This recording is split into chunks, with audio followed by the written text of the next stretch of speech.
शहर के एक छोटे से गांव में एक गरीब किसान रामू रहता था। एक दिन उसकी झोली में एक बड़ा सोने का सिक्का गिरा। गांव में इसे देखकर सब हैरान रह गए। रामू ने सोचा, इतना पैसा मुझे अचानक कैसे मिला? वह सोच में डूबा हुआ था। फिर एक और दिन जब वह खेत में काम कर रहा था, एक लाल चमकदार पत्थर उसे मिला। क्या यह भी सोने का हो सकता है? रामू ने सोचा। उसने पत्थर को साफ किया और पाया कि वह वास्तव में सोने का था। रामू की खुशी का ठिकाना नहीं रहा। तब गांव में अफवाह फैली कि रामू के पास जादुई खजाना है। लोग उसके पास पहुंचने लगे। उनमें से एक ने कहा, सिक्के और पत्थर कहां से आए?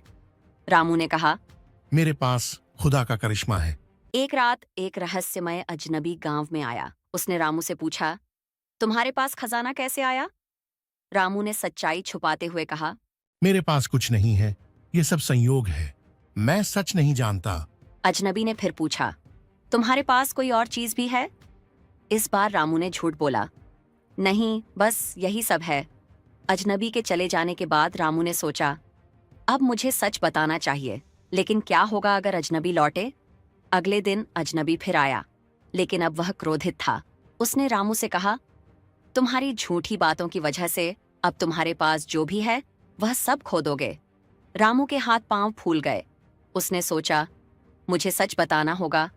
अजनबी की बात सच निकली और रामू के पास का खजाना धीरे धीरे गायब हो गया। आखिरकार रामू ने सबक सीखा कि झूठ और छुपाने से केवल परेशानी ही मिलती है।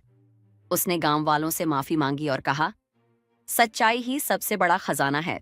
इस कहानी से हमें यह संदेश मिलता है कि झूठ की कीमत हमेशा भारी होती है।